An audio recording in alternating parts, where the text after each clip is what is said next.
um pouco com você sobre guerra cultural. Guerra cultural à luz das Escrituras, à luz da Palavra de Deus.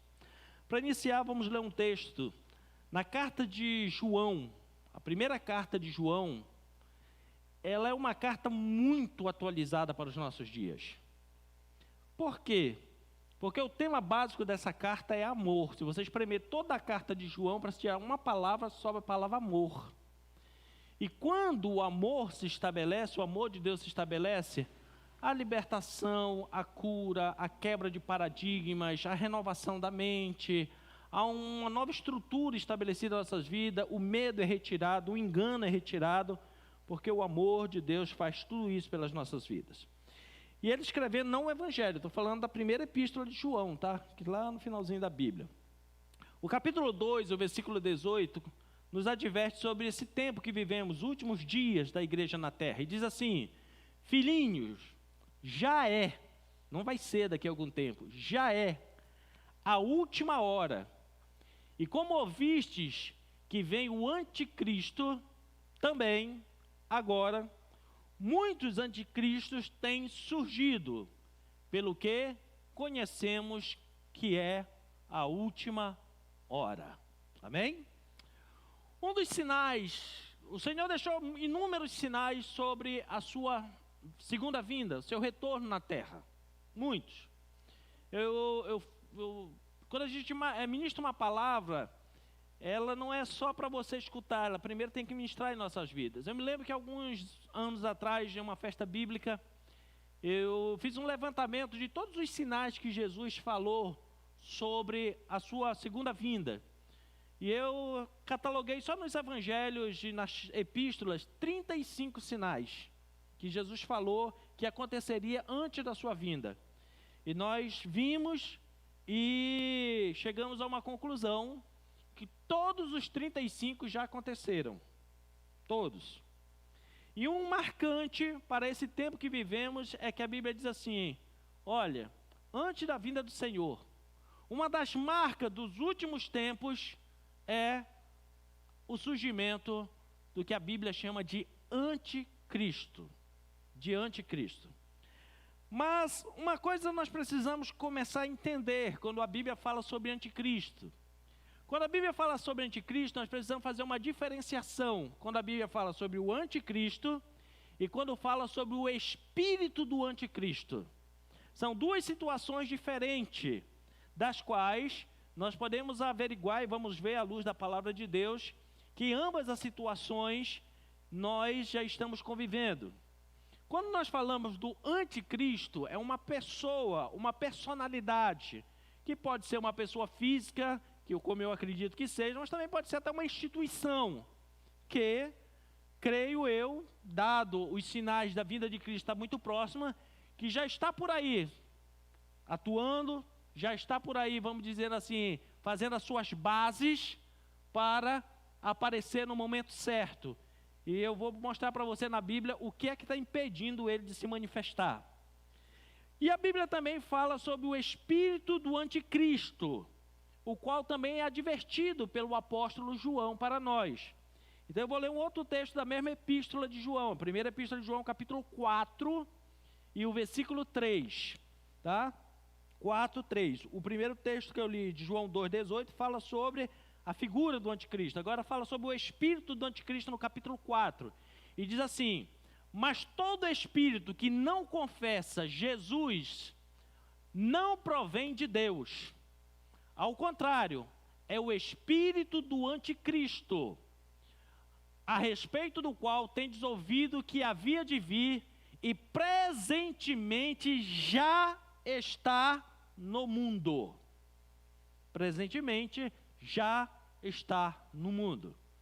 Como eu já expliquei, o anticristo, uma pessoa, no máximo uma instituição.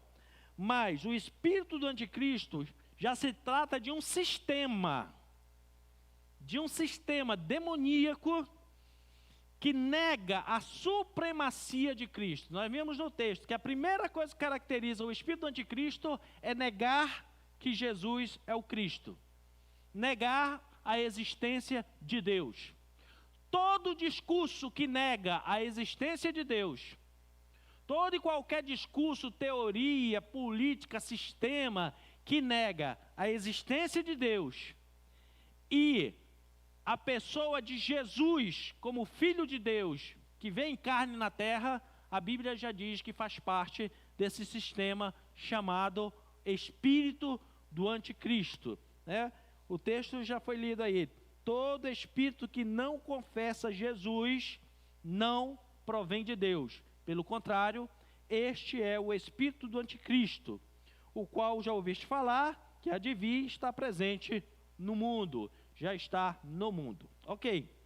Então é um sistema que nega a supremacia de Jesus, usa de mentiras, enganos, para impedir os cristãos de exercerem a sua autoridade. Veja bem, é um sistema que tenta arrancar do seu coração, arrancar a fé do seu coração, colocando dúvida na sua mente se Deus existe, se Jesus realmente existe, se Jesus realmente veio na terra, porque tem um objetivo: retirar de você algo que Jesus deixou para todo cristão na terra, chamado autoridade. Chamado o quê, querido? Quando Jesus foi assunto aos céus, no último capítulo de Mateus, Jesus diz assim para nós: todo poder, toda autoridade foi me dada nos céus e na terra. E naquele momento, o que ele fez com essa autoridade? Botou debaixo do braço e levou para o céu? Não. O que ele fez? Ele deu para a igreja. Diz assim: olha, eu estou dando para vocês essa autoridade, para vocês pisarem serpentes, escorpiões, destruir as obras do mal. Então, a primeira coisa que, se você é um cristão de verdade, você precisa saber que você tem uma autoridade dada por Deus. Amém?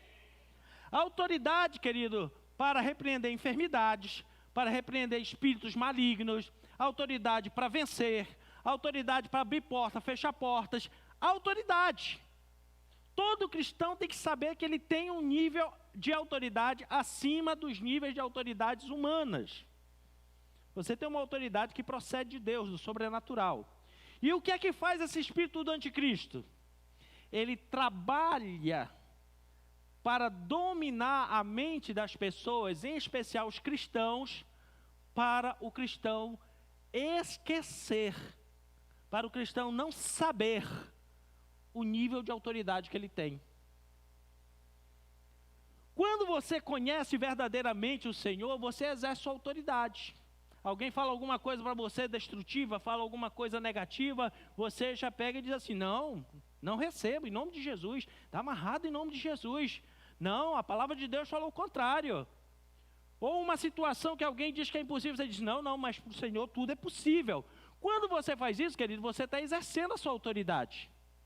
Agora, quando você concorda assim: realmente, eu acho que não tem jeito não. É o último tempo mesmo, né? As coisas daqui para frente vão de ruim a pior. Querido, a má notícia é que você já está sendo dominado pelo espírito do anticristo. Porque, independente de tudo que vai acontecer antes do arrebatamento da igreja, uma coisa não vai ser retirada da igreja, que é a sua autoridade de usar o nome de Jesus. Pode tudo acontecer na terra, querido, mas essa promessa, porque o Senhor disse que ela estaria conosco todos os dias, até a consumação dos séculos. Ou seja, a autoridade que o Senhor dá para a igreja, ela não vai acabar nem no arrebatamento. Preste atenção. Porque vai haver o arrebatamento da igreja, 7 anos de grande tribulação, a volta de Cristo em glória, o milênio, e depois do milênio é que vai acabar essa terra. A autoridade da igreja vai ultrapassar tudo isso. Jesus volta, arrebata a igreja. Se tiver algum desavisado que ficar por aqui, ainda vai poder exercer essa autoridade. Se você quiser ficar, eu não quero. Eu espero que você também não. Deixa só para os desavisados. Os que faltaram o culto, por causa que estava frio. Que maldade, né? Vamos orar para eles serem arrebatados também. Então, mesmo a igreja sendo arrebatada, a autoridade permanece estabelecida, porque é até a consumação Durante a grande tribulação, se alguém ainda clamar pelo Senhor e se converter, ainda assim vai ter autoridade. A Bíblia mostra o exemplo de duas testemunhas, no capítulo 11 de Apocalipse, duas testemunhas que se levantarão com muito poder e autoridade, que vão fazer milagres iguais aos de Moisés, iguais aos de Elias. Vão trancar céu, vão abrir céu, vão fazer chover, vão fazer parar de chover. Vão ser perseguidos, vão colocar eles mortos numa praça e ainda vão ressuscitar. Para você ver que mesmo na grande tribulação, a autoridade que o Senhor deu ainda permanece. Então, meu irmão, muito mais hoje. Já caiu a sua ficha do tamanho da autoridade que você tem na sua vida? Meu irmão, no dia que você descobrir o tamanho da autoridade de Deus na sua vida, você é uma bomba atômica contra o inferno. O problema é que muitas vezes nós estamos sendo levados pelo espírito do anticristo, que está minando isso da nossa mente. Está tirando de nós essa autoridade. Está tirando de nós esse poder que nos foi dado. Então ele é um sistema demoníaco que nega a pessoa de Cristo para tirar a nossa autoridade. Por quê? Porque você só pode exercer a autoridade em nome de Jesus. Agora, se ele tira a supremacia de Cristo, se ele tira o seu entendimento sobre Cristo, se ele começa a colocar em dúvida na sua cabeça que Cristo existe e Deus está com você, como é que você vai exercer essa autoridade? Não tem como, a base é Cristo. Então ele tenta suprimir Cristo para junto suprimir a autoridade. Então, a gente precisa ter esse entendimento, que o espírito do anticristo é um sistema demoníaco que nega a supremacia de Cristo, usando de enganos, mentiras, para impedir o cristão de exercer a sua autoridade. Tá? Quando o cristão perde a sua autoridade, agora ele fica submisso a qualquer outra autoridade. Então o trabalho, é por isso que é um sistema. Tira a figura de Cristo, coloca dúvida no coração e na mente da pessoa, começa a trazer uma mentalidade para ela de necessidade, de vítima, de angústia, de problema, para ele não exercer sua autoridade. Com isso ele fica fraco, joga as armas fora. Depois que ele joga as armas fora, fica mais fácil de ser dominado. E aí o espírito anticristo entra no seu terceiro propósito, qual? Preparar a mente das pessoas para receber a figura propriamente dita do anticristo. Ou seja, é um sistema que prepara, assim como João Batista preparou o caminho da vinda do Senhor, o espírito do anticristo também prepara a mente das pessoas para que no dia que aparecer o anticristo, em vez dele olhar a luz das escrituras e ver que, como a Bíblia descreve, que é o filho da perdição, filho da destruição, as pessoas vão olhar o contrário. É o salvador da pátria. Então a gente precisa entender, querido, que essa noite é uma noite de libertação, amém, querido? Vamos aprofundar um pouco mais para nós entendermos esse detalhe. Por que é que o anticristo ainda não surgiu e o que está dominando hoje em dia é o espírito do anticristo? O apóstolo Paulo nos fez uma instrução sobre isso, em 2ª carta aos Tessalonicenses, capítulo 2, versículos de 3 a 12. É uma leitura extensa, mas eu vou precisar fazer toda ela. 2 Tessalonicenses, capítulo 2, versículo 3 a 12. Versículo 3 diz assim: não vos deixeis enganar, de forma alguma por ninguém. Olha o que o apóstolo está dizendo. Ele chama a atenção e diz assim: não se deixe enganar por ninguém, quem quer que seja, que fale. Porquanto, antes daquele dia, o que tiver entre colchete, foi eu que acrescentei para trazer uma explicação. Tá? Não estou deturpando o texto bíblico, não. É só para esclarecer. Não vos deixeis enganar de forma alguma por ninguém, porque antes daquele dia, que dia é esse? Dia do arrebatamento da igreja. Virá a apostasia. O que é apostasia, pastor? Apostasia é quando alguém creu em alguma coisa, pregou sobre aquilo e agora duvida e fala o contrário. É uma das ações do espírito do anticristo. Tirar da mente da pessoa a sua confiança em Deus e ele começar a duvidar, achar que Deus não existe e tudo mais. Isso é apostasia. E então será revelado o filho da iniquidade, o filho da perdição. De quem a Bíblia está falando? Do anticristo. Da pessoa do anticristo. Por isso que diz, filho da iniquidade. O que é iniquidade? Aquele pecado cometido consciente para afrontar a Deus. E filho da perdição. Por quê? Porque todos que andarem com ele perecerão. Continuando o versículo de número 4. Aquele que se opõe e se exalta acima de tudo que se chama Deus ou é objeto de adoração, a ponto de se assentar no santuário de Deus, apresentando-se como Deus. Esse aí é o papel do anticristo.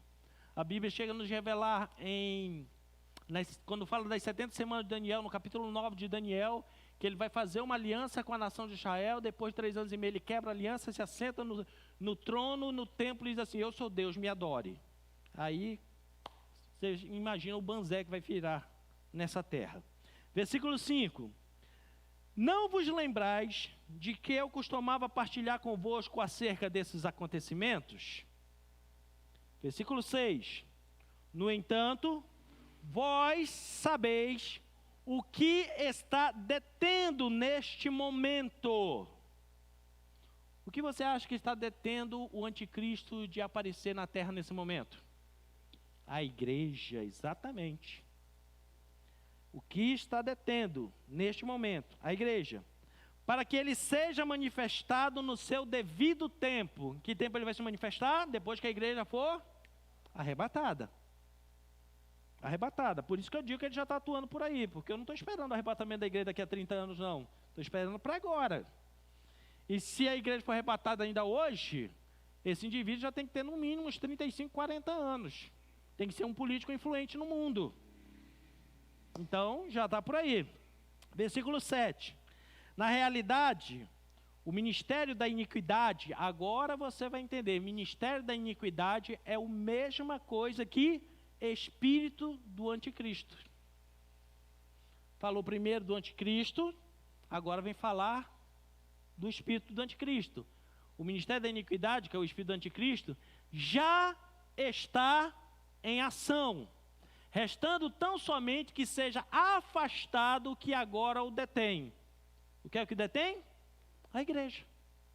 Então o espírito do anticristo já está atuando, mas o anticristo não aparece porque a igreja ainda está na terra. Você está vendo o tamanho da autoridade que você tem? Você está barrando o aparecimento do anticristo na terra. Você está barrando o surgimento do grande dominador, do grande ditador dessa terra.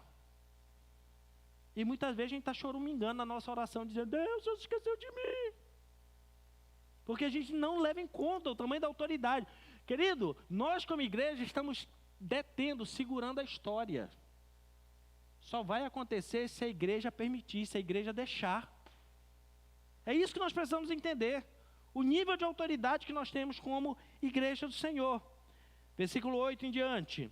Então será plenamente revelado o perverso, que é o anticristo, a quem o Senhor Jesus matará com o sopro da sua boca e destruirá pela gloriosa manifestação da sua vinda. Apocalipse 13 também fala sobre isso.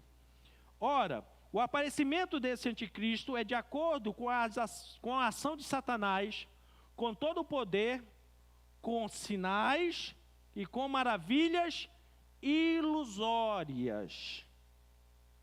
Tanto o espírito do anticristo, como futuramente o anticristo vão trabalhar em cima desses 3 pilares. Poder, sinal e maravilha ilusória. Tudo engano, mentira. Que mais? Com todas as artimanhas e enganos provenientes da injustiça, para os que estão perecendo, porquanto rejeitaram o amor à verdade que os poderia salvar. Então preste bem atenção, fique ligado. Como trabalha o espírito do anticristo e o próprio anticristo no futuro, fazendo coisas bonitas, milagres, sinais, coisas miraculosas, mas a Bíblia já denunciou, tudo não passa de engano, de forma enganosa, se aproveitando de atos de injustiça. E só vai cair nessa quem? O texto, versículo 10 diz: os que rejeitaram o verdadeiro amor de Deus. O verdadeiro é rejeitar o amor à verdade que o poderia salvar. O amor de Cristo, querido, é a base da nossa salvação. E o rejeitar este amor de Cristo é o mesmo que buscar o perecimento. Versículo 11. E é por esse motivo que Deus lhe envia em espécie de poder sedutor, a fim de que creiam na mentira. Veja que o Senhor está permitindo.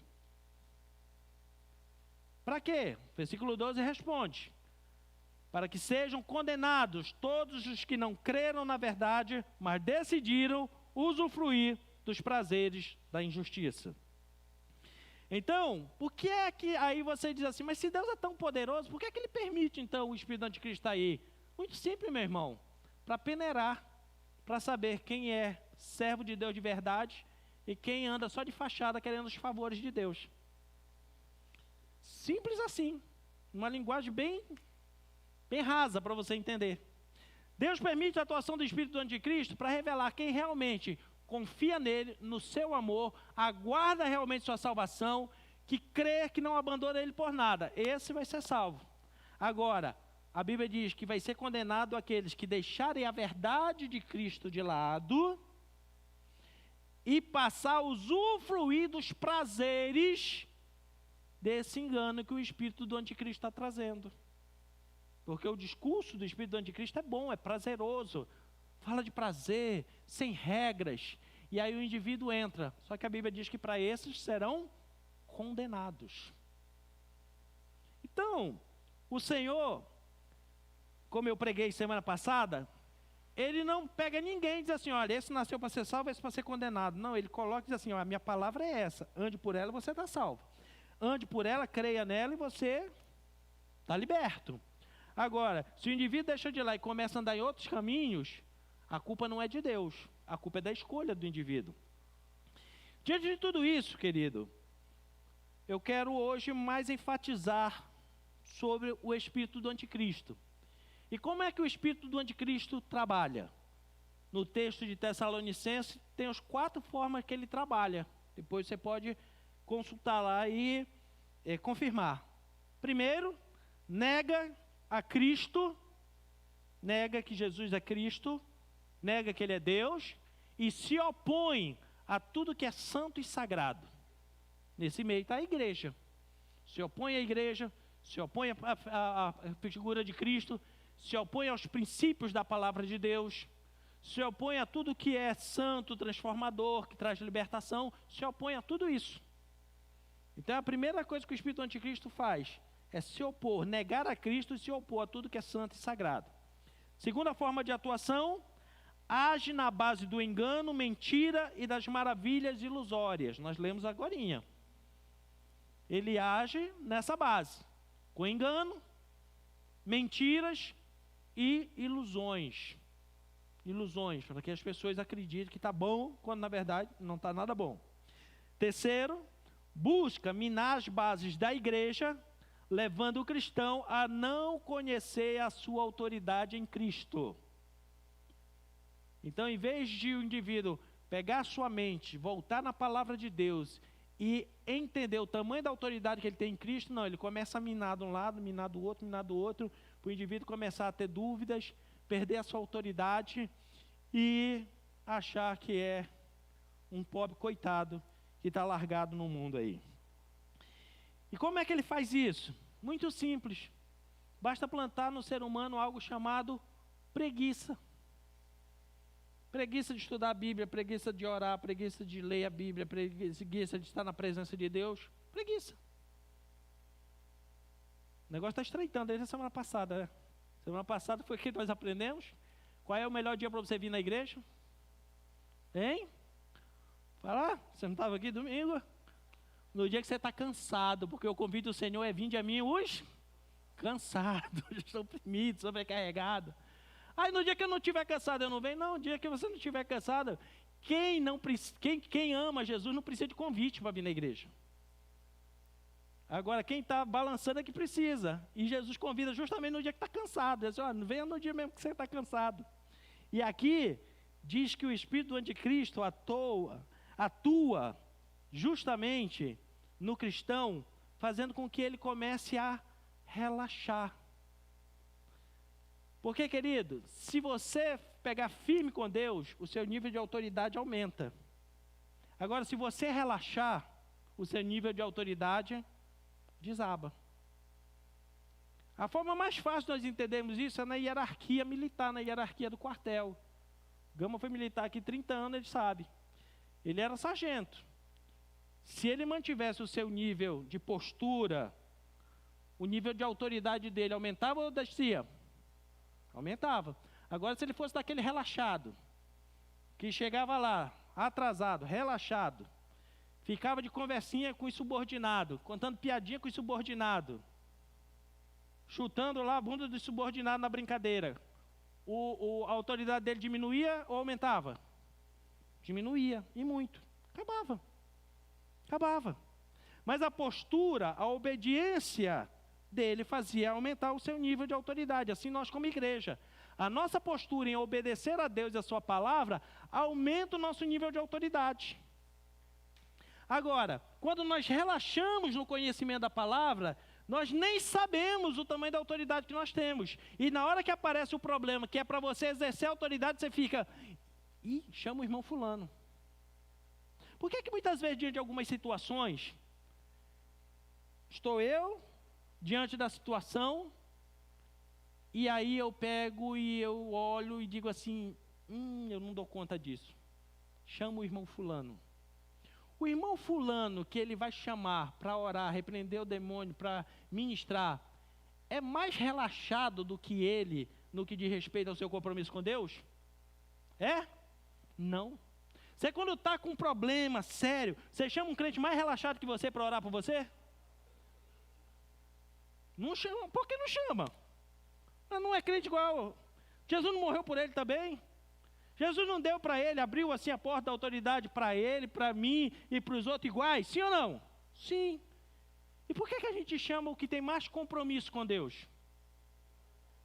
Porque a gente sabe que ele tem mais autoridade. Ele ora mais, ele jejua mais, ele está mais firme, a linguagem dele normalmente é mais compatível com a palavra de Deus. Então a gente chama. Porque quem mais se aproxima de Deus, mais tem autoridade. Querido, essa autoridade é para todos nós. Essa autoridade é para todos nós. Quando você se depara com uma situação, não é para você pensar assim, meu Deus, quem eu vou chamar aqui para orar? Não, é para você pensar assim, eu tenho autoridade, Cristo já me deu. E é você que tem que partir para cima, meu irmão. Tem que partir para cima. Porque quando você tem autoridade, os espíritos malignos tremem na sua frente e já saem antes de você dizer uma palavra. Agora, quando ele percebe que você não tem autoridade, aí ele faz graça. Quando eu estava começando a aprender sobre guerras espirituais, batalhas espirituais, eu vi umas situações que eu fiquei assim, meu Deus. Sabe aquele crente que está na igreja, faz barulho, pula, dá mortal, roda num pé só, faz aquela onda toda, mas conhecimento bíblico é mais raso que um pires. Aí aparece uma pessoa endemoniada, aí ele chegou para cima já fazendo aquele barulho todo. Sabe o que o endemoniado disse para ele? Você vem me expulsar sem gravata? Eu não saio. Sabe o que o crente barulhento sem autoridade fez? Botou uma gravata. Sabe o que o demônio fez? Puxou ele pela gravata, quase matar enforcado. Isso é sério, isso é verdade. Ele estava lá, aí chegou um outro que tinha autoridade de Deus, só disse, sai em nome de Jesus, aí saiu, soltou a gravata, soltou tudo. Eu cheguei uma vez numa reunião de oração, que estava lá lutando contra um demônio, e a pessoa disse que foi lá, irmão, ajuda aí, porque fulano foi lá expulsar, o demônio disse que não sai. Eu digo, por quê? Porque ele está mascando chiclete. Eu não saio, porque você vem mascando chiclete. Eu cheguei lá, eu não quero nem saber, sai. Não é que eu seja melhor, que fulano seja melhor. Eu já contei várias vezes aqui um exemplo de uma irmã na igreja, uma senhora que tinha pouca escolaridade, não tinha título nenhum de diácono, pastor, de servo, não tinha título nenhum na igreja. E eu me lembro que eu era líder de jovem, nós fomos na casa de uma moça, que a moça estava envolvida com espíritos malignos, quebrando a casa inteira, e nós entramos lá e estava na luta, sai em nome de Jesus.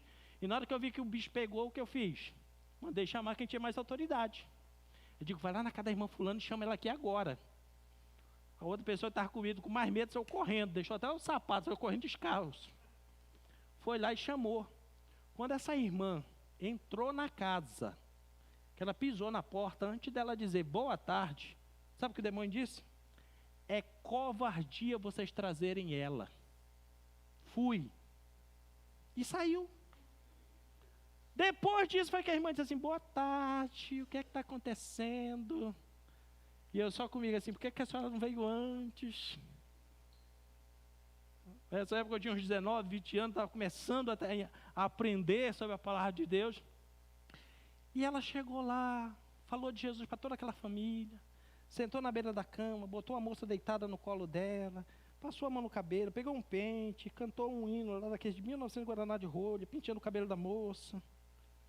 Quando terminou, ele disse assim, minha filha, eu vou em casa tomar um banho, depois eu passo aqui para nós irmos para a igreja. Levou a menina para a igreja, a menina aceitou Jesus.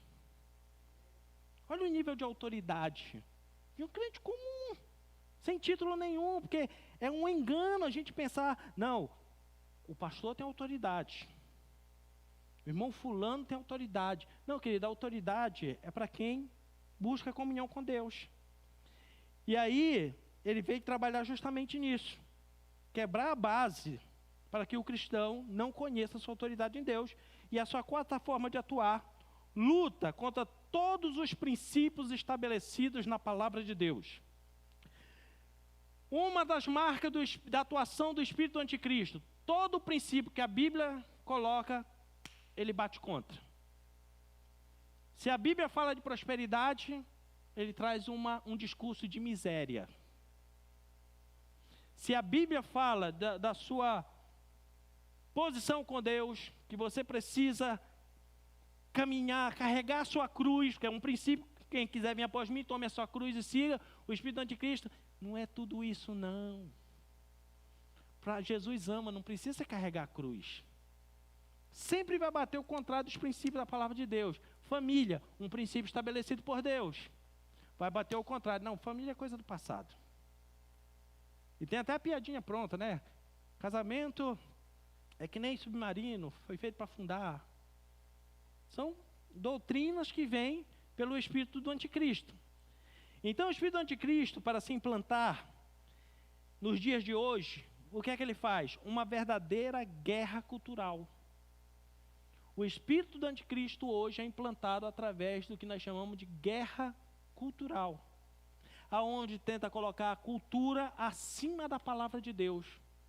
Coloca as teorias culturais acima do que Deus diz, do que a palavra de Deus nos ensina. Essa é a guerra que nós estamos enfrentando nos dias de hoje, querido. Guerra cultural que tenta mostrar maravilhas ilusórias para conquistar a mente das pessoas. E isso não começou de hoje não, querido. Começou lá no Éden. Quando o Senhor ensinou Adão e Eva como eles tinham que se portar, e a semente chegou lá e disse assim, mas foi isso mesmo que Deus falou? Lá começou, vamos dizer assim, a base, a estrutura para o que é hoje o espírito do anticristo. E hoje em dia não é diferente. Continua lutando contra todos os princípios, que como eu falei para você, que popularmente nós chamamos dos princípios judaicos cristãos, que é o princípio que norteou a formação de praticamente todas as nações da terra.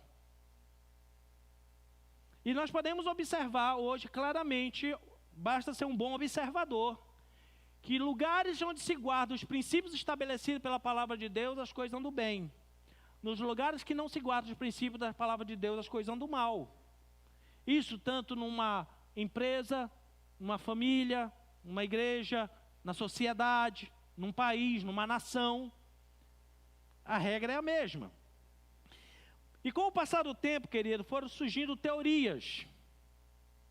Teorias, principalmente nos séculos passados, começou com a teoria marxista, que quem foi Karl Marx? Um homem que foi criado na igreja, que andou fora dos caminhos do Senhor, um vagabundo, vagabundo, porque nunca trabalhou na vida, é só você ler a história, que deu o golpe do baú, se casou com uma mulher rica, sugou tudo que ela tinha, e a pobre morreu louca na miséria.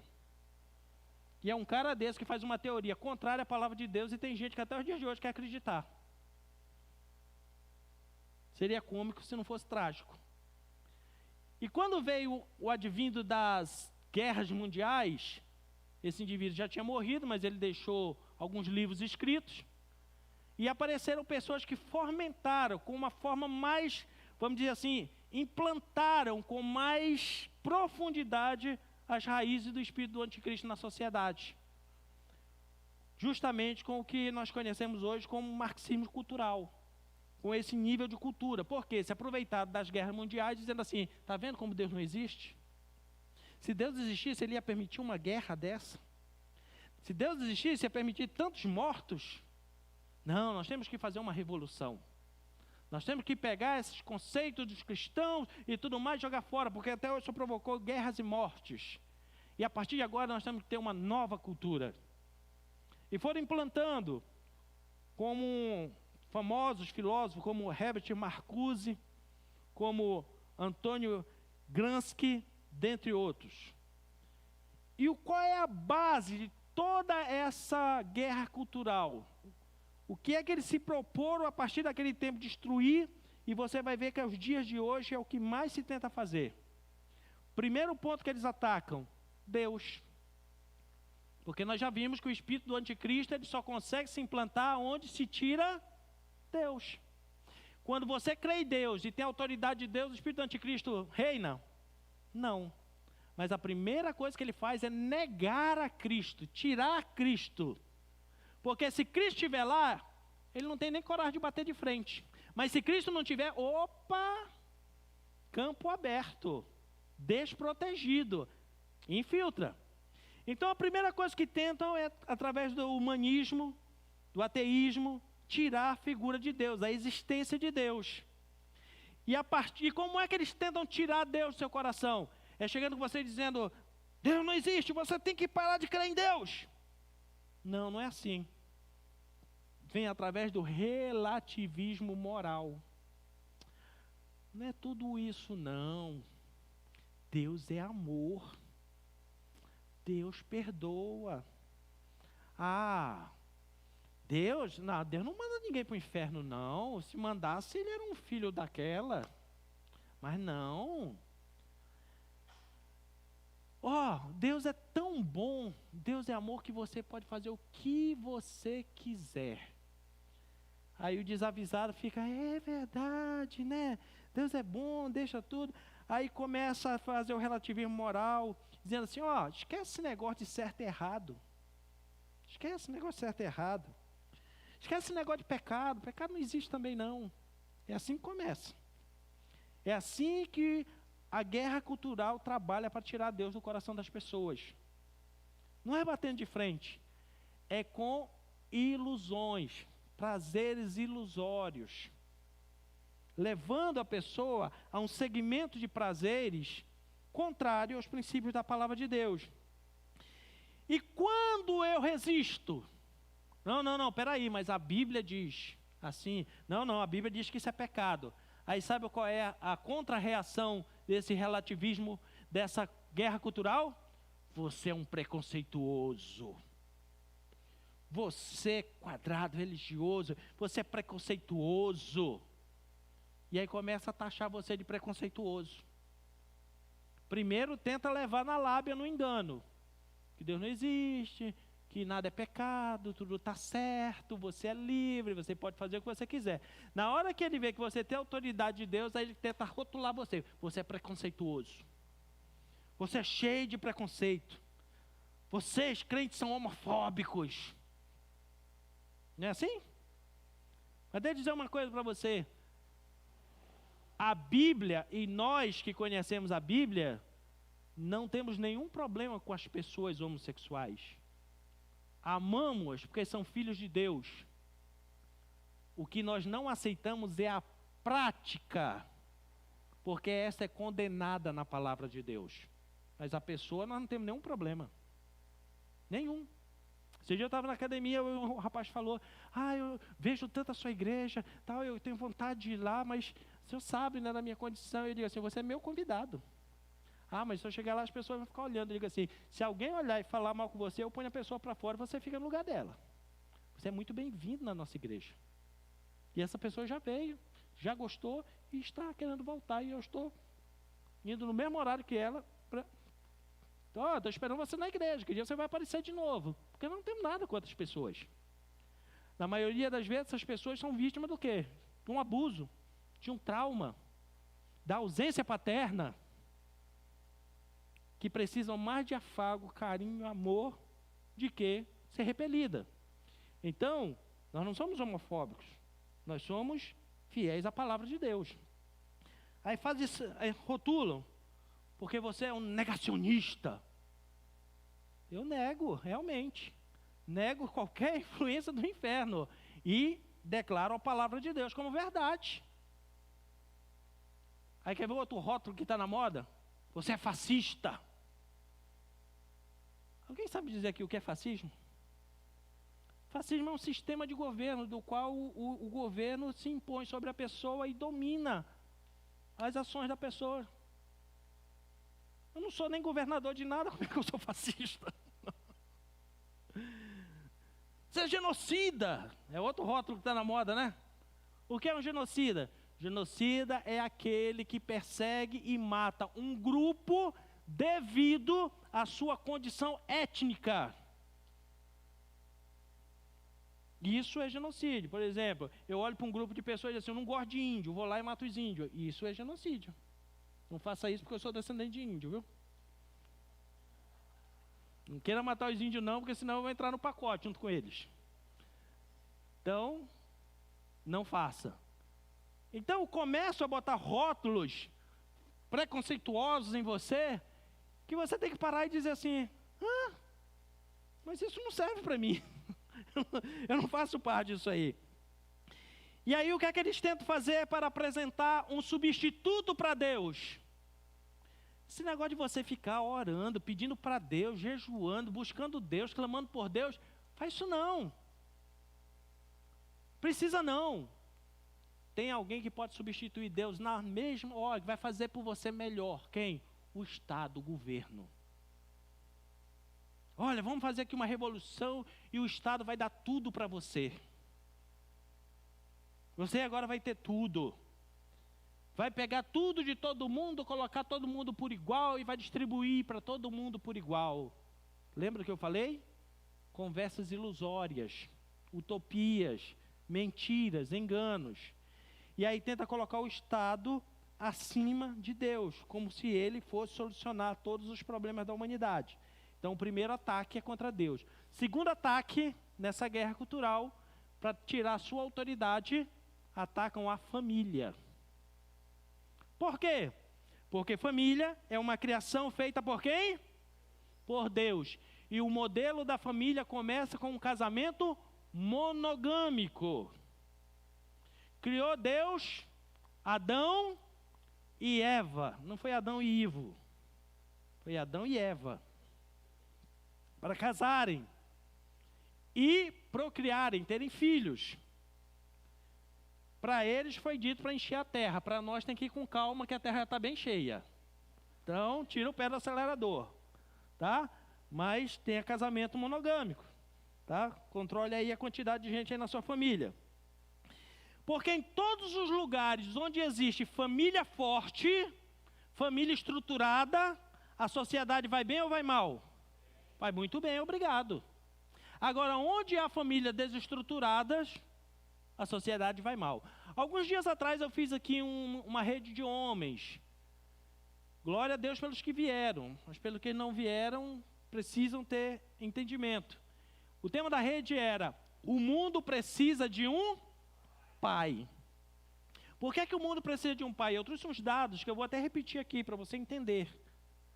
92% de todos os detentos, de todas as pessoas que já passaram no sistema prisional no mundo, vieram de uma família desestruturada, sem a figura paterna.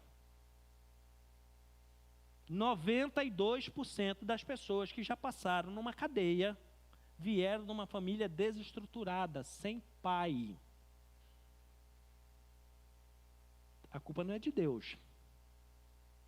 A culpa é de alguém que inventou de ser pai e não assumiu a responsabilidade de pai.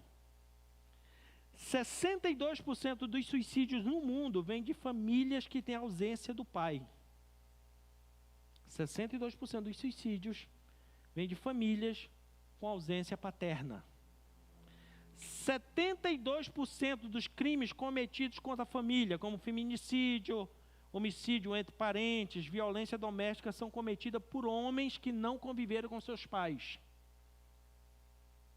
72% dos crimes cometidos dentro da família, dentro da casa, é praticado por homens que não conviveram com seus pais.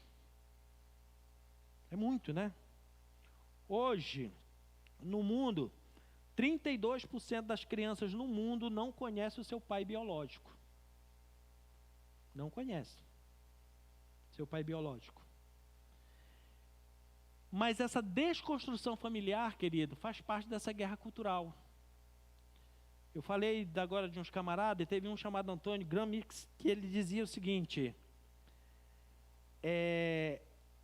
ele foi o que mais fez ataques contra a família. E ele dizia o seguinte: a família oprime o indivíduo e restringe a sua felicidade. O indivíduo só será feliz quando ele abandonar a sua família. Isso começou na década de 60. Sempre dizendo, o problema de você não ser feliz é a sua família. Sua família castra muito você. A família limita muito você. Então abandone a sua família para você descobrir o que é felicidade. Mas a Bíblia já falava sobre isso. Não teve alguém na Bíblia que caiu nessa cilada? O filho pródigo. Aqui na casa do meu pai não posso fazer nada, na casa do meu pai não tenho direito a nada, na casa do meu pai não sei o quê, mas pai, me dá minha herança que eu vou ser feliz. Deu certo? Não deu e não dá até os dias de hoje. E ele começava a dizer também, esse mesmo Antônio Gramsci, que ele dizia, a família é a principal opressora contra as mulheres. E foi a base do movimento feminista. Que a família seria a opressora das mulheres e as mulheres precisariam se libertar. E aí veio o movimento feminista. Então o primeiro ataque é contra Deus, o segundo contra a família. E como é que se ataca a família? Com a terceira base dessa guerra cultural. Ataca-se a moralidade com uma proposta de liberalidade sexual. Então o primeiro ataque é a Deus, o segundo a família, o terceiro a moralidade, propondo uma liberalidade sexual. Um outro precursor dessa ideia, Herbert Marcuse, nos anos 60, ele pregava a erotização como a principal arma de destruição da família, sendo que de todas as suas obras, alguns slogans dele ficaram famosos, e o principal era, faça amor, não faça guerra. Já ouviram falar sobre isso? Não faça guerra, faça amor, não faça guerra. Era a forma dele pregar a erotização. Qual é a roupagem dessa erotização nos dias de hoje? Ideologia de gênero. Simplesmente só deram uma roupagem nova e trouxeram. Vamos erotizar as crianças. Porque se nós erotizarmos as crianças, nós destruímos a família. E se nós destruirmos a família, fica fácil do espírito do anticristo tomar conta. A Bíblia fala da sexualidade. Deus criou macho e fêmea, e isso é o que define a nossa identidade. E isso biologicamente é provado. Pelos cromossomos que nós temos, pelos fatores X e Y nos nossos cromossomos, quando se junta dois fatores X, nasce menino, quando se juntam um X e um Y, nasce menina. Ou dois Y, nasce menina. Então, a gente tem que entender, querido, que é uma ideologia que nega até os princípios da ciência, da biologia. Para quê? Para destruir e trazer essa ideia da liberalidade sexual. Essa ideologia de gênero se baseia não na diversidade, mas na disfunção sexual, ignorando até os princípios científicos, como diz a palavra de Deus. Qual é a consequência dessa libertinagem sexual? Vem as gravidez indesejadas. Todo mundo é livre, pode fazer o que quiser, vem a gravidez indesejada. E quando vem a gravidez desejada, aí eles partem para outro princípio para ser quebrado. Você vai ter esse filho sem pai. Você vai ter esse filho que você não planejou. Qual a solução? Aborta.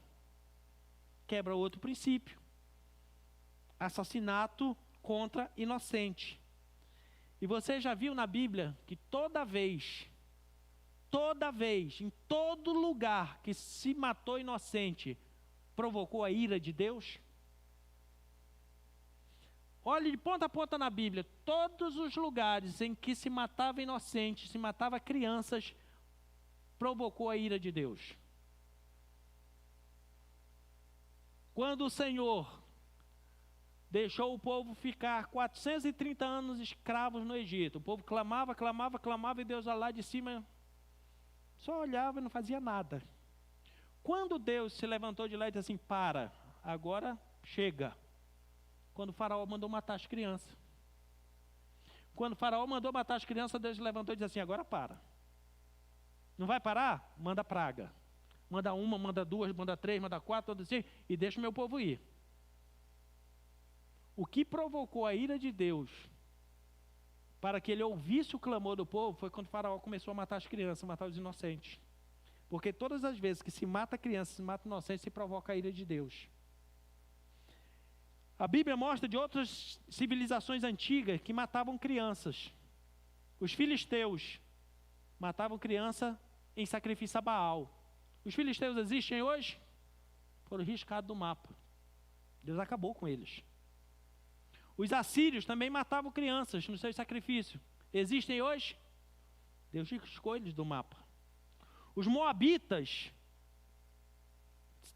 entregavam seus filhos para o deus Dagon. Os moabitas existem hoje? Foram riscados do mapa. Vamos ver civilizações depois da Bíblia. Os astecas.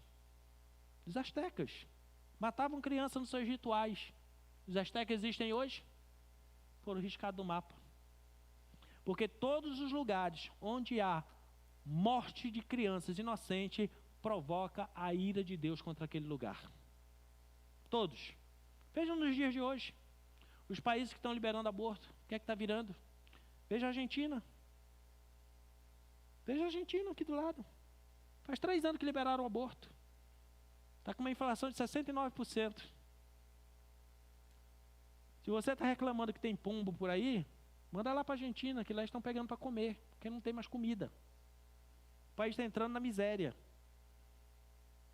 E pegue e compare a data da lei que eles liberaram o aborto e a desgraça financeira da Argentina. É a mesma data. Próximo que vai entrar é a nossa querida Colômbia. Com 3 semanas de governo, liberaram o aborto lá. Já está entrando em ruína.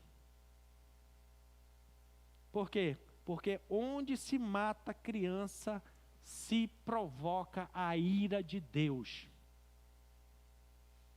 E Deus não deixa impune. O Senhor, Ele diz que é vingador do sangue inocente.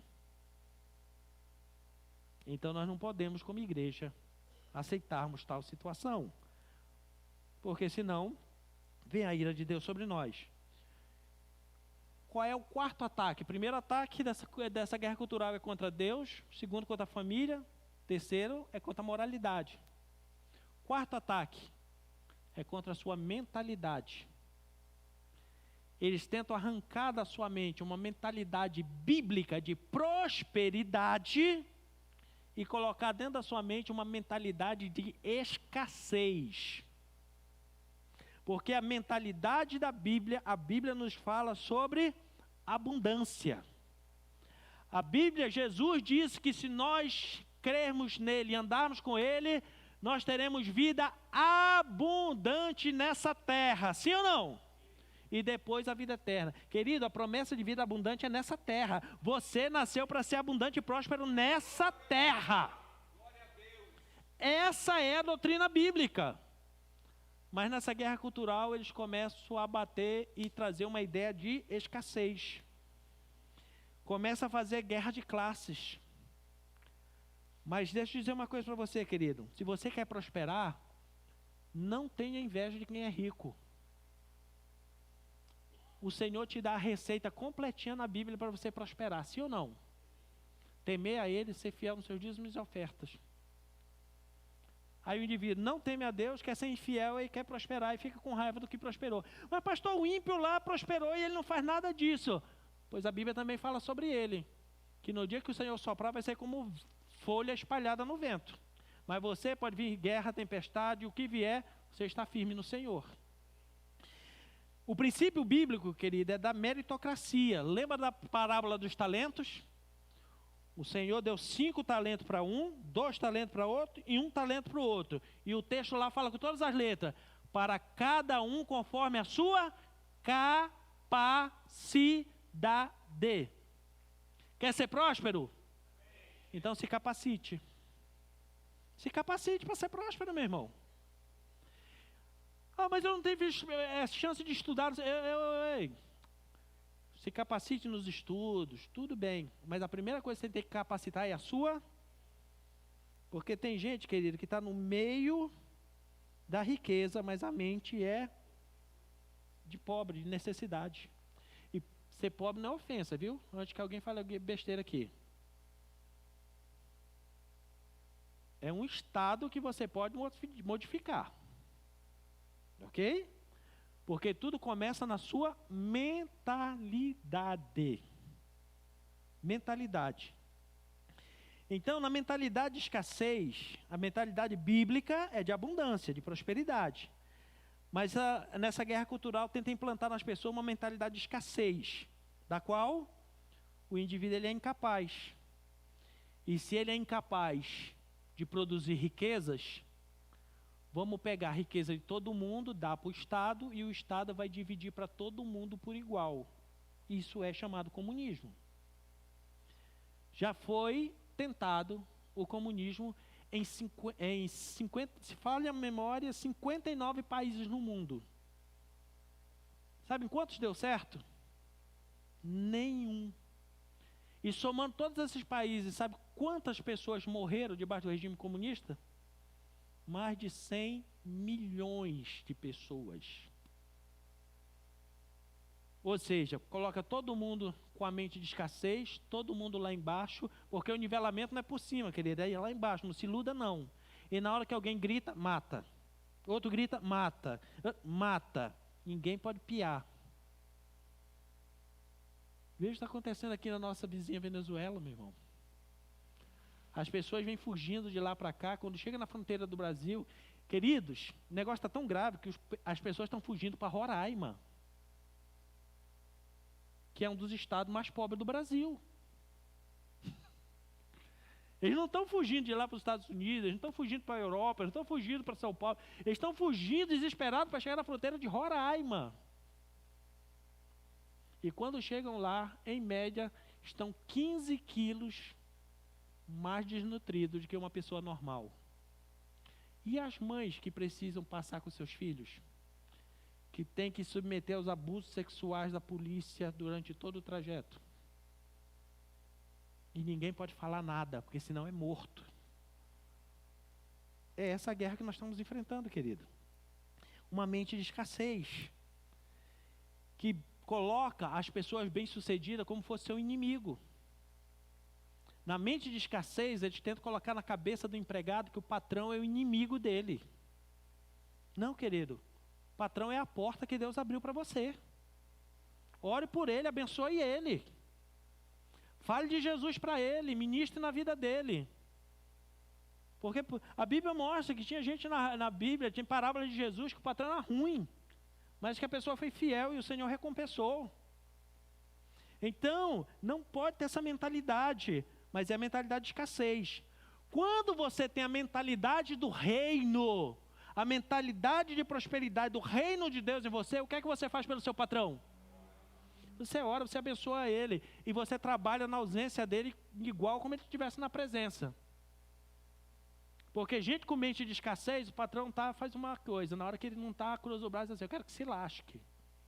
Por isso que não sai da miséria, ruína e pobreza. porque a mente é de escassez.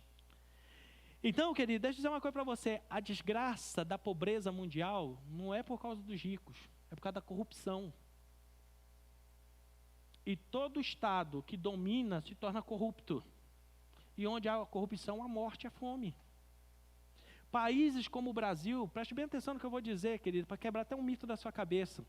Nessa mente de escassez, quando diz assim, vai privatizar alguma coisa. Você diz assim, não, é patrimônio do Brasil. Ô, cara pálida, raciocina comigo. Vamos pegar uma empresa como a Petrobras. Não pode privatizar porque é patrimônio do Brasil. Quando dá lucro a Petrobras, quanto é que chega no seu bolso? Nada. Mas no dia que dá prejuízo, quem é que paga? Nós. É patrimônio de quem isso? Patrimônio de quem?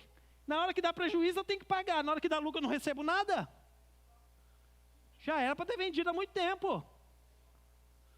Pessoal aqui que tem um pouquinho mais de 30 anos, não precisa se levantar a mão não.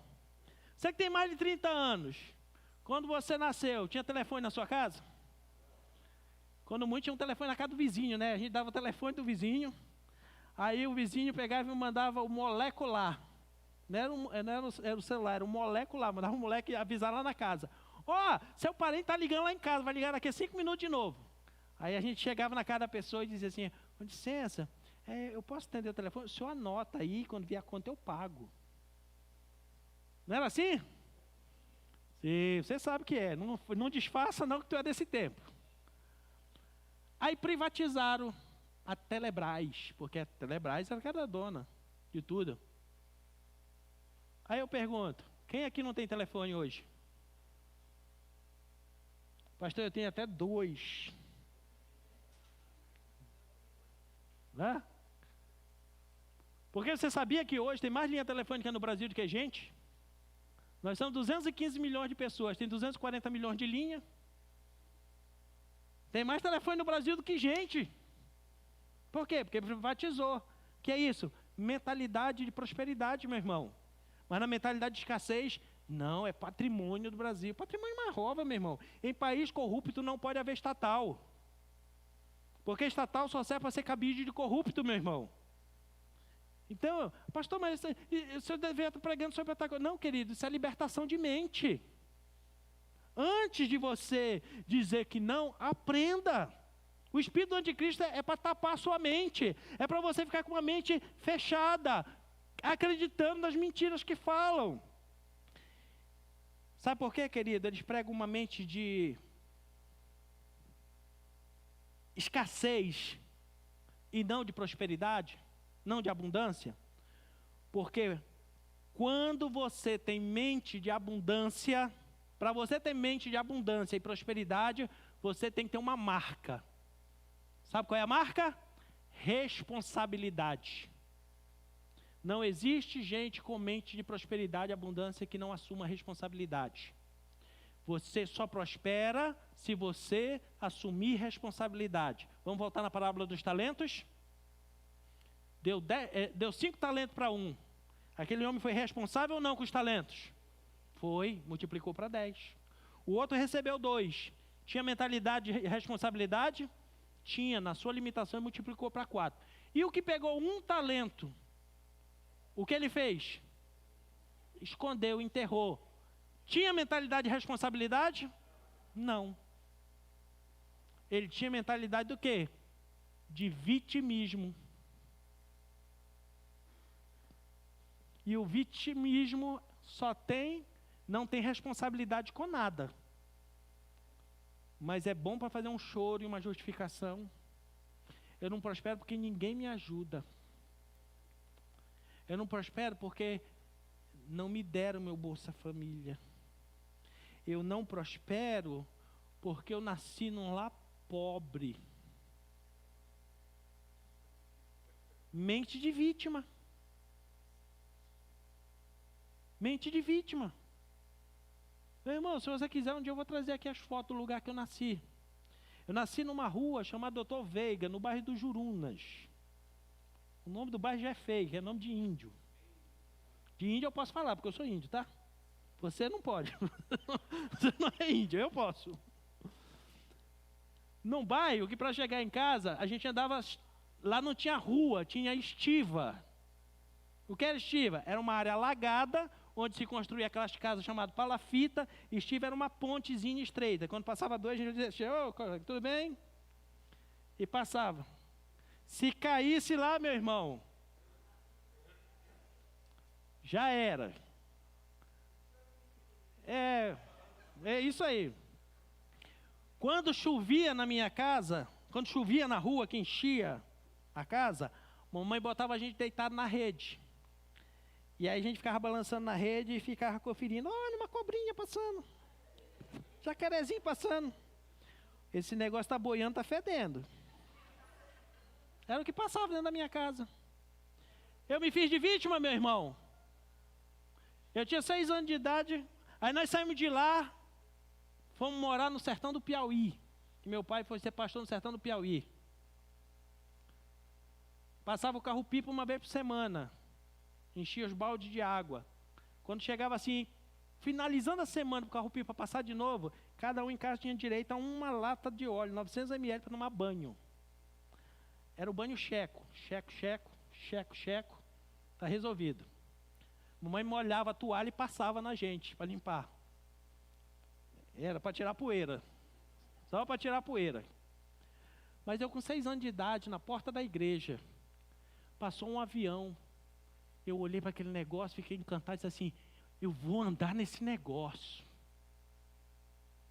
Aí estava bem do meu lado aquele irmão que a Bíblia fala sobre ele, diz assim, resistiu o diácono e ele fugirá de vós. Ele pegou e me deu um tapa na cabeça e disse assim, deixa de ser besta, menino. Você é pobre. Você mora num lugar pobre, esse negócio é só para rico. Eu disse para ele assim, se o senhor é pobre, o problema é do senhor, que eu vou andar nesse negócio, eu vou. Ele ainda foi falar para meu pai ainda me bateu.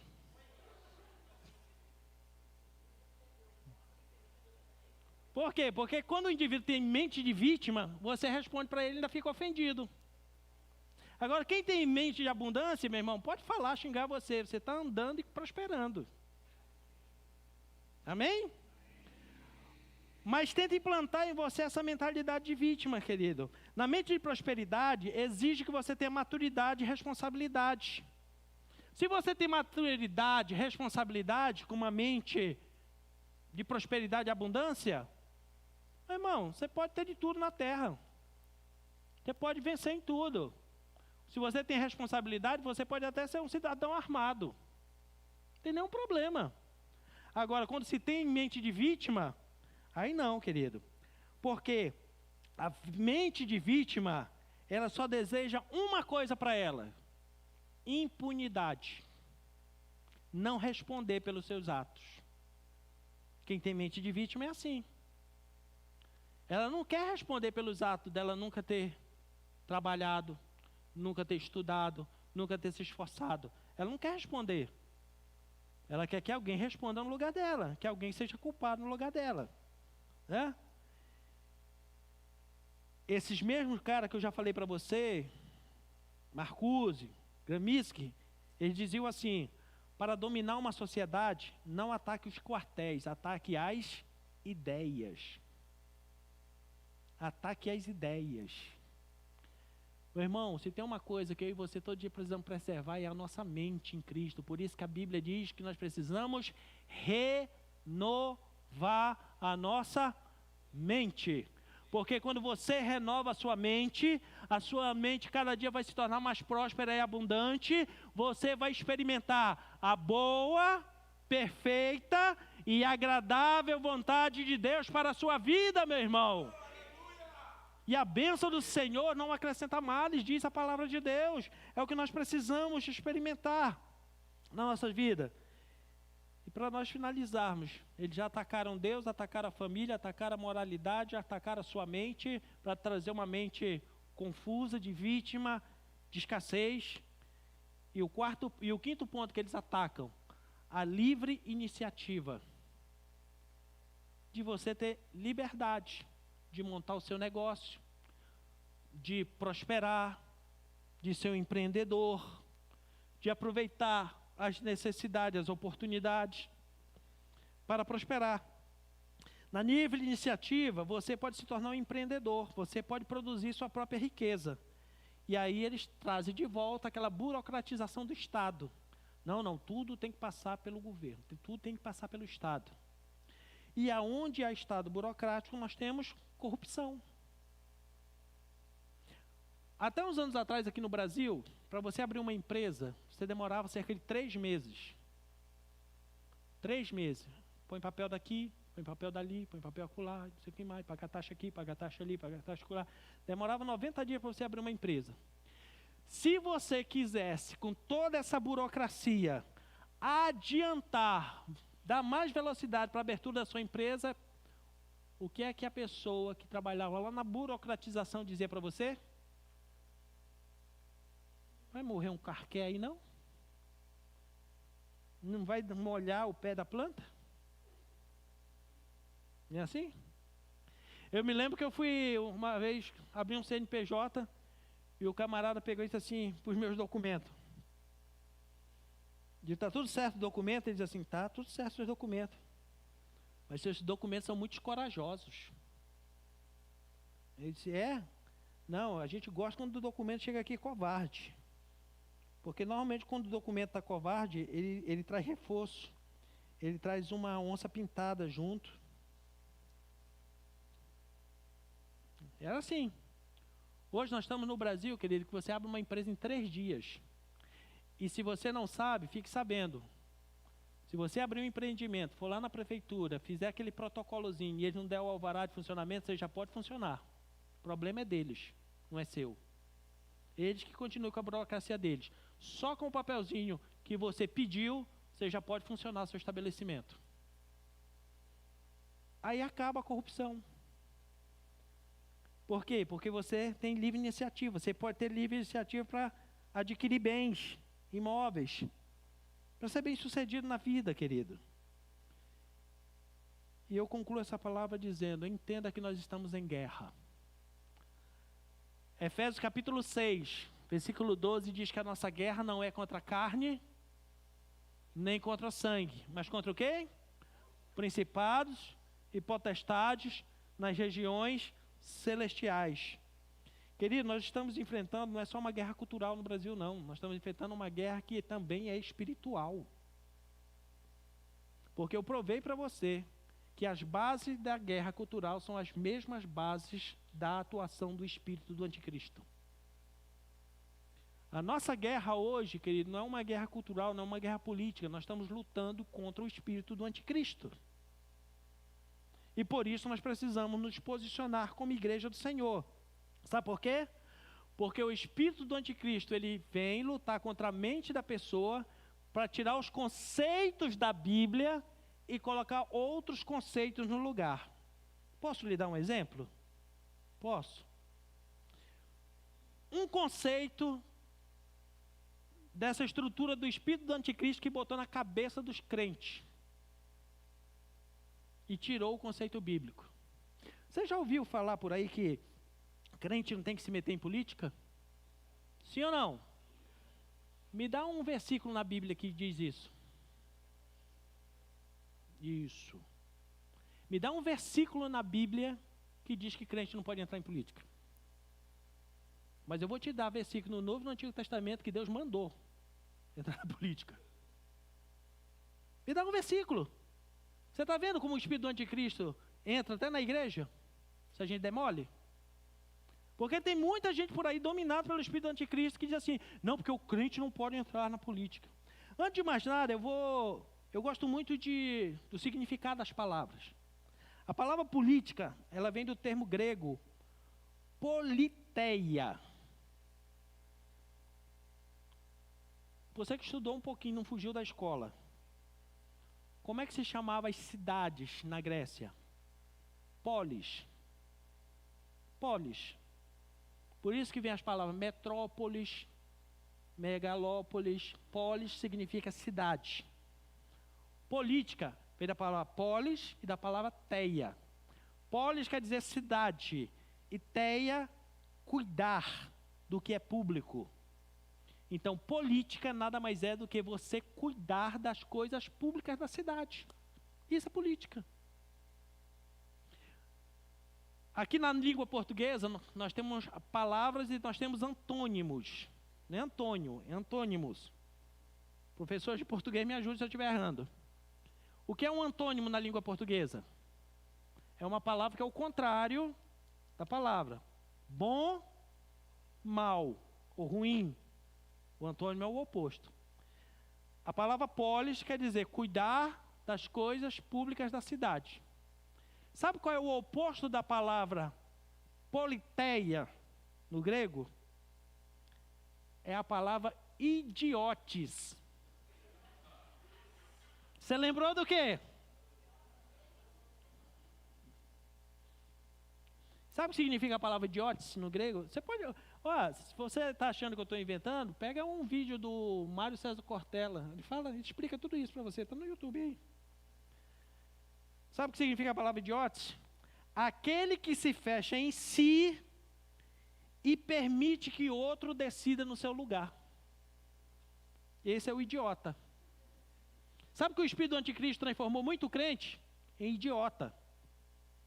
Não, nós somos crentes, nós não temos que se meter em política. Se fechou em si, deixou outro decidir no lugar. Isso é idiotice. É só olhar as palavras. Não precisa nem ser espiritual, não precisa nem de revelação, meu irmão. Isso aqui não é revelação, não é estudo. Então, a igreja, querido, nós fomos chamados para governarmos. Quando Deus fez o homem, qual foi a primeira ordem que ele deu para o homem? Gênesis 1, 26. Governe o homem sobre tudo, sobre os peixes no mar, as aves no céu. Dê um mandado de domínio, um mandado de governo. Você nasceu para governar, meu irmão. É mandamento bíblico você governar. Por isso que a Bíblia diz, aquele que não governa a sua casa, nem se invente fazer as coisas na igreja. Porque quem sabe governar a sua casa, não serve também para a casa de Deus. É governo. Então, política, querido, nada mais é do que você se envolver, tomar conta das coisas que são públicas, da cidade. O oposto é idiote. Aquele que se fecha em si mesmo e permite que o outro decida em seu lugar. Quando o indivíduo é isentão também, ele é um idiota. Ele se fechou em si, não quero saber, eu quero saber que outro. Né? Então, eu falei para você que a Bíblia manda envolver em política. Lembra lá do livro de Esther? O rei fez uma lei. O rei era o quê? Era político ou não era? Era o governante. Fez uma lei que diz assim, olha, no dia 13 do mês de Adar vai matar todo que é judeu. O povo de Deus ficou quieto, dizendo assim, coitado de nós, todo mundo com mente de vítima, nós vamos morrer mesmo. Mas tinha duas pessoas com mente de abundância. Mordecai e Esther. Mordecai pegou e mandou um recado para Esther. Está pensando que você vai escapar aí? Ou você se mexe, se você ficar isentona aí, tu vai morrer junto. E aí ela teve que se meter. E o que ela fez? Primeiro a gente movimenta o céu. Vamos orar e jejuar. Orou 3 dias e jejuou. Depois ela fez o quê? Foi até a presença do rei. Que se quem apresentava diante do rei sem ser chamado podia morrer. Isso é interferir na política. Ela foi lá e se apresentou. Eu quero falar com o senhor. E o Senhor deu escape. Se eles não se metem na política, a nação de Israel tinha sumido do mapa, meu irmão. No Novo Testamento, deixa eu dizer uma coisa para você. Quando Jesus nasceu, tinha um império que dominava o mundo. Qual era? Império Romano. O que foi que destruiu o Império Romano? Não, pastor, eu li lá nos livros que foram os bárbaros que invadiram e foram derrubando, não sei o que mais. Sabe quem derrubou o Império Romano? A igreja de Jesus. Porque eles perseguiam a igreja crescia. Perseguia a igreja crescia. Perseguia a igreja crescia. Onde a igreja se estabelecia, o império desabava. E quando caiu o Império Romano do Ocidente, a igreja romana tomou conta. Quando caiu no Ocidente, a igreja bizantina tomou conta. Quem destruiu o Império Romano foi a igreja. Ou seja, quando a igreja saiu do seu comodismo e se posicionou, até os impérios mundiais caíram, meu irmão. Sabe por quê? Porque a igreja tem autoridade, meu irmão. É isso que a gente precisa aprender. Igreja tem autoridade. Igreja tem autoridade para colocar rei e tirar rei, meu irmão.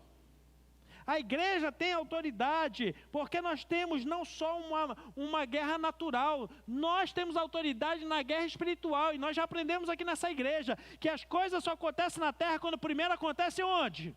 No céu, no mundo espiritual. Então eu e você como igreja, nós precisamos entrar no mundo espiritual, conquistar, ter a mentalidade do reino, e aí, meu irmão, depois nós nos posicionamos na terra.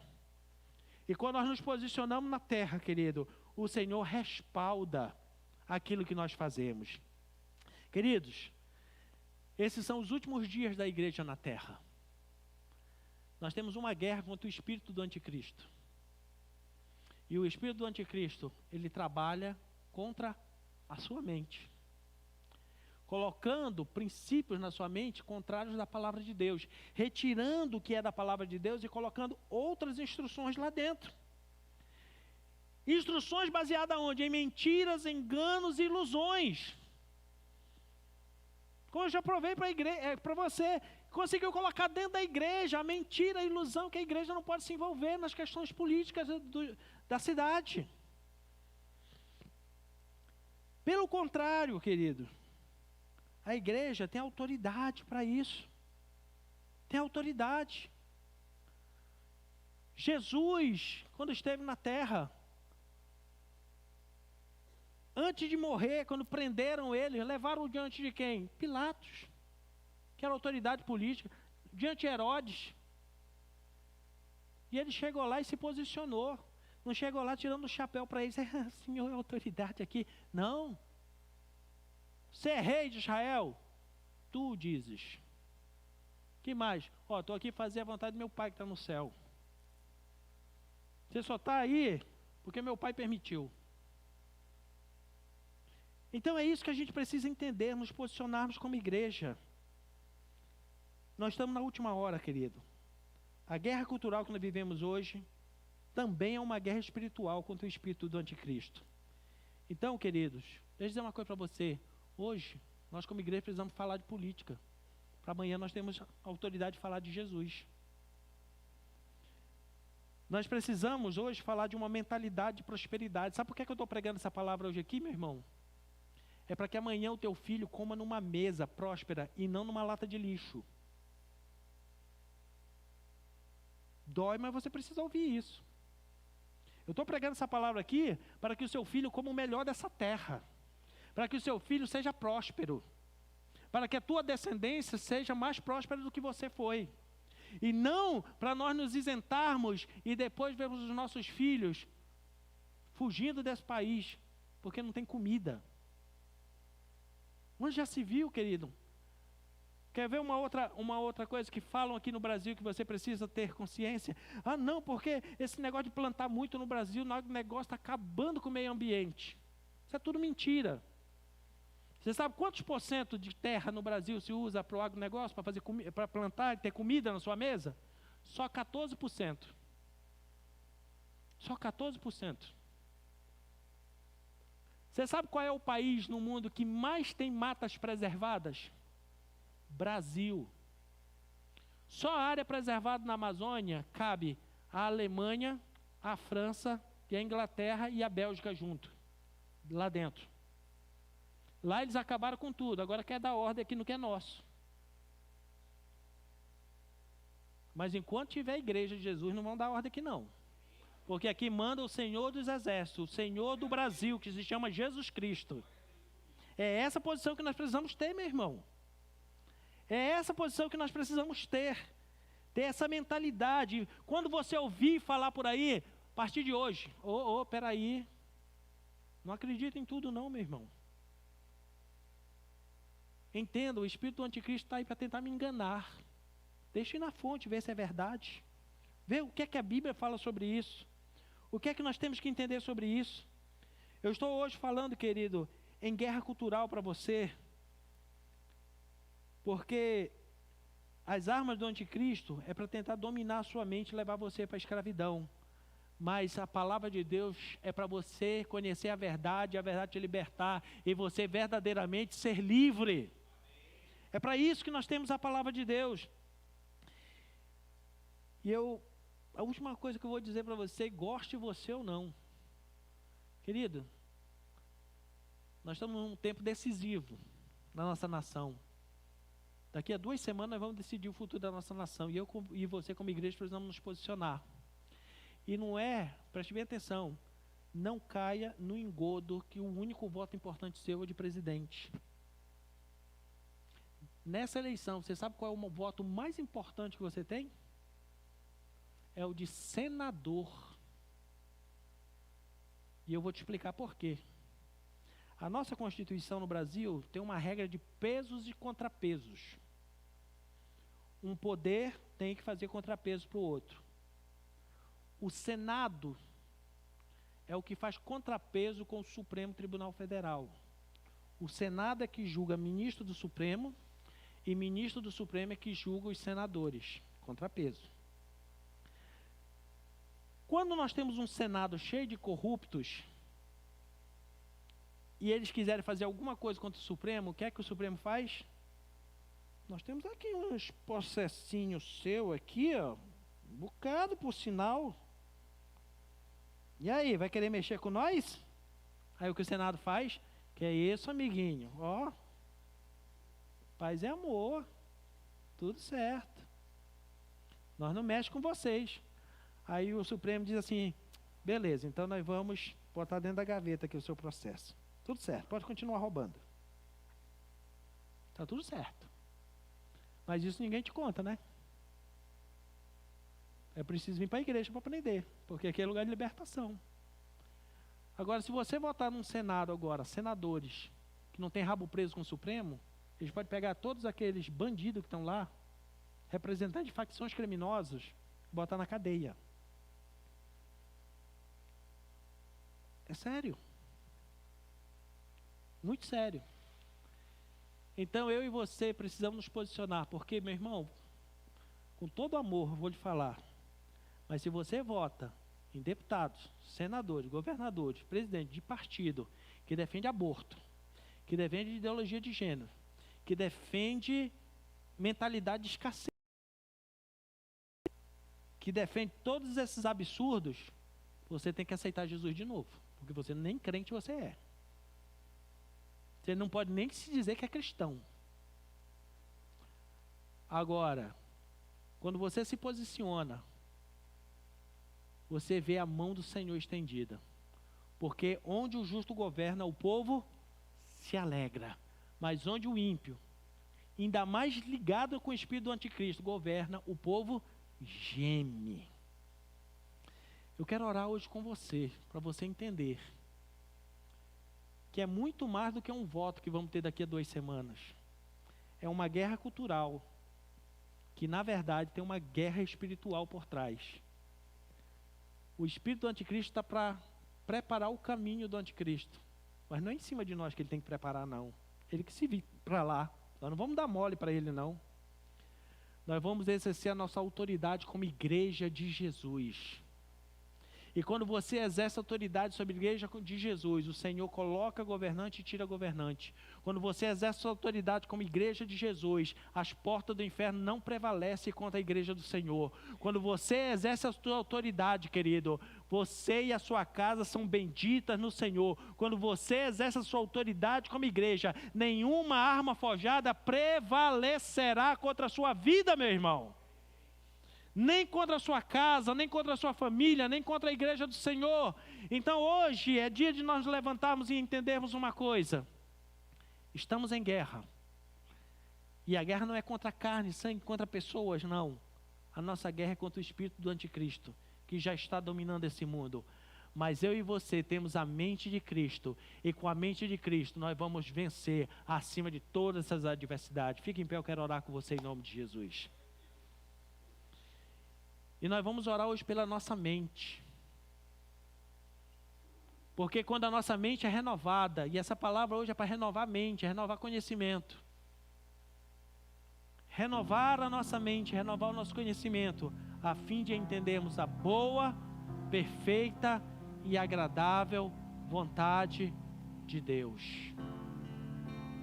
A boa, perfeita e agradável vontade de Deus na sua vida. Eu quero fazer com você um ato profético. Pegue aí a sua Bíblia. Pastor, eu não trouxe Bíblia, minha Bíblia está no celular, não tem problema, a minha está aqui nesse iPad também. Pegue aí a sua Bíblia, seja digital, seja ela em papel. Pegue agora aí na sua mão. Coloque ela sobre a sua cabeça. Coloque sobre a sua cabeça. E comece a declarar que a palavra de Deus é que renova a sua mente. É a palavra de Deus que é lâmpada para os teus pés e luz para o teu caminho. A palavra de Deus é que liberta. Conhecereis a verdade, ela vos libertará. Que é a palavra de Deus que quebra todo jugo. É a palavra de Deus que tira a cegueira dos nossos olhos. É a palavra de Deus que renova as nossas mentes. Senhor, hoje firmado na tua palavra, eu quero orar com os teus filhos que estamos hoje neste lugar. Pai, nós submetemos a nossa mente à tua palavra, que é a verdade, pois nela está declarada pela voz do Senhor, que pode passar os céus e a terra, mas as tuas palavras, Senhor, não passam. As tuas palavras são fiéis e verdadeiras. A tua palavra liberta, a tua palavra transforma, a tua palavra, Senhor, redime. A tua palavra, Senhor, é que tira o homem do caos, tira o homem, Senhor, dos montouros da vida e faz assentar com meio de príncipes. E afirmar na tua palavra que hoje nós declaramos que a nossa mente é blindada pela tua palavra, que é a verdade.